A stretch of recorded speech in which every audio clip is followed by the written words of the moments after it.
Alors le Zohar ce matin, Parashat Shemini, Rabbi Yehuda, Rabbi Yitzchak, deux élèves de Rabbi Shimon Bar Yochai, Avu Azli Barucha, ils marchaient dans la route. Et avec eux, il y avait un garçon, et ce garçon, il avait un âne, et sur l'âne, il y avait du vin.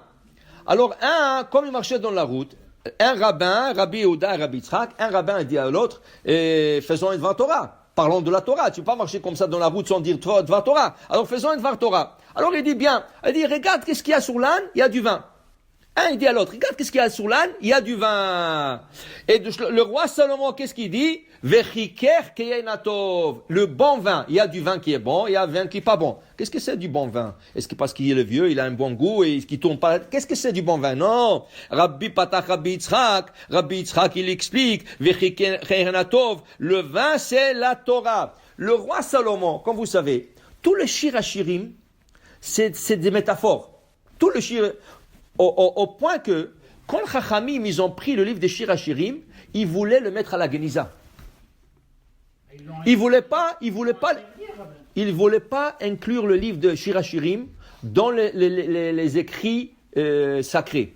On a 24 livres de Torah. Il y a les Pentateuch, 5 livres, il y a Tehillim, il y a les prophètes, il y a 24 livres de Torah. Parmi eux, le Shir Hashirim. Mais au début, ils ont dit ce livre-là, pourquoi? Qu'est-ce qu'il parle d'amour? Qu'est-ce que le roi Salomon parle d'amour? Ahoti, Rayati, je t'ai embrassé. Il parle de choses d'amour. Qu'est-ce que c'est ça? Ils ont dit non, ce livre-là, il faut le mettre de côté. Ce livre-là, il n'est pas. Quand ils ont commencé à étudier le Shir Hashirim, ils sont arrivés à la conclusion, l'a dit la Gemara, tous les livres que nous avons, le 23 écrits, Kodesh, ils sont sacrés. Mais Shir Hashirim, Kodesh Kodashim. Parce qu'il y a des secrets profonds dans chaque passage. Seulement, Shlomo Melech l'a habillé d'une manière métaphorique, d'une manière qu'on parle d'un homme, d'une femme, d'une sœur, d'un oncle, toutes sortes, d'un colombe, des choses. Mais il y a tellement de secrets dedans qu'ils ont compris, ça c'est des choses qui sont des secrets qui sont cachés. C'est pour ça que c'est dommage. Dans notre génération, il y a beaucoup, surtout maintenant, Baruch Hashem, pas ici à Montréal, mais en Israël par exemple, celui qui veut faire Shir Hashirim, qui vient avant Mincha le dire. Pourquoi tu l'as rendu optionnel?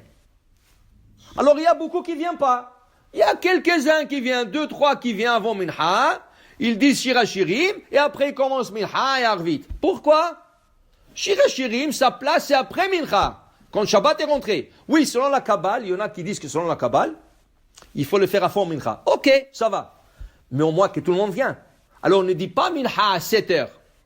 Dis Mincha à 7 heures moins quart. Okay? Comme ça les gens viennent et on commence Shir Hashirim et on fait Mincha. Pour ceux qui font avant Mincha. Okay?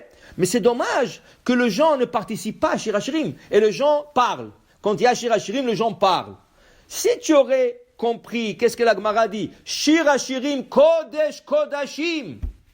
Saint des saints. Secret des secrets. Okay? Alors tu aurais couru après Shir Hashirim pour le dire. D'ailleurs, vous savez, Has v'Shalom, Has v'Chalila. Quand quelqu'un est mourant, on dit qu'il faut le faire Shir Hashirim. Ça peut faire une de deux choses. Ou le ressusciter, le revenir, le guérir, ou s'il doit partir, l'âme part en paix. Mais Shir Hashirim, c'est une grande ségoula, lire à côté de quelqu'un qui est gravement malade. Ça guérit. Ou ça fait partir en paix, que l'âme ne souffre pas. Okay?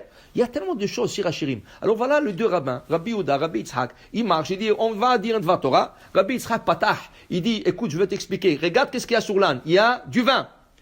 Le roi Salomon, qu'est-ce qu'il dit? Les reyach shemanecha, non, pardon, il dit, olech chiker keyenatov, ta bouche est remplie du bon vin.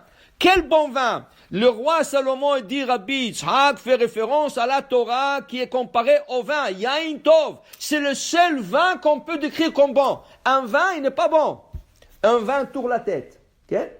Un vin te rend ivre. Okay? Il n'y a pas du vin qui est bon. Oui, si tu prends un petit temps, mais même si tu prends un peu, ça peut te tourner un peu la tête. Mais un vin qui est complètement bon, c'est les paroles de Torah. Les re'ach shemenech hatovim.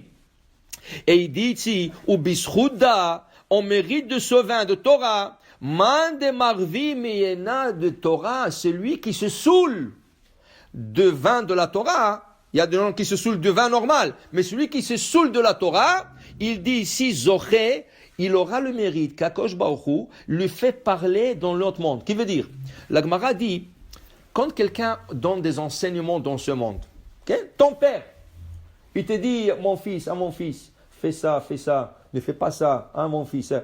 Quand ton père, après 120 ans, il quitte ce monde, toi, un jour, tu parles à un ami, tu sais, Isacher Letov, mon père, il me disait toujours ça. Quand tu dis, mon père, il me disait toujours ça, et ça, c'est un enseignement de Torah, ça veut dire qu'il y a quelque chose qu'il faut faire selon la Torah, on dit que les lèvres de ton père, ils sont en train de bouger dans la tombe. Chez Nehemar, comme il est dit, Dovev, Sifte, Yeshenim.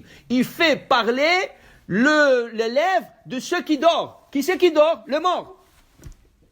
Alors il est mort, il est dans la tombe, mais ses lèvres bougent. C'est pour ça, c'est très important, on dit c'est très important, quand on parle de Indvar Torah, dire qui est l'auteur. J'ai entendu au nom de tel. Parce que si cette personne est décédée, ses lèvres, tu leur fais bouger dans la tombe. Okay? Alors le dit Rabbi Yitzhak, il lui enseigne ici, sache que si tu te remplis de vin, tu te saoules de ce vin dans ce monde, de vin de Torah, ça veut dire de paroles de Torah, tes lèvres, elles vont bouger dans l'autre monde. Tu ne serais jamais considéré comme mort. Alors comment le roi Salomon, regarde maintenant la finesse de paroles du roi Salomon. Dovev, il fait bouger, sifter les lèvres de qui? Ils sont morts. Alors qu'est-ce qu'il fallait dire? Metim. Mais qu'est-ce qu'il a dit? Yeshenim. Ceux qui dorment, ils ne sont pas morts, ils dorment. Ça veut dire qu'ils sont considérés vivants, dormants, mais pas morts. C'est pour ça qu'on ne dit pas il est mort, il est dormant. Pourquoi? Parce qu'il s'est rempli avec le vin de la Torah dans ce monde. Alors pour dire, il dit voilà, ça c'est le Dvar Torah qui Rabbi Yitzhak il dit, alors il dit ici, alors c'est lui qui apprend dans ce monde, afilu ba'u alma iskel imel eboraita. Et là maintenant, tu as dit ça? Viens. Viens avec nous. On le prend, on l'emmène de la yeshiva. Regardez qu'est-ce qu'il a dit. Tu as dit ça, et là toute la yeshiva commence à discuter de cette chose. C'est extraordinaire. Tu dis quelque chose, et on t'emmène dans une yeshiva, on va étudier tes paroles. Ça veut dire on va analyser ce que tu as dit, et il y a des sadikim, des hasidim, il y a plein de monde qui vont étudier ton enseignement, et ils vont ajouter, ils vont discuter. C'est extraordinaire. Tout ça parce que tu t'es saoulé et tu te remplis du vin de Torah dans ce monde. Baruch Adonai le'olam. Amen.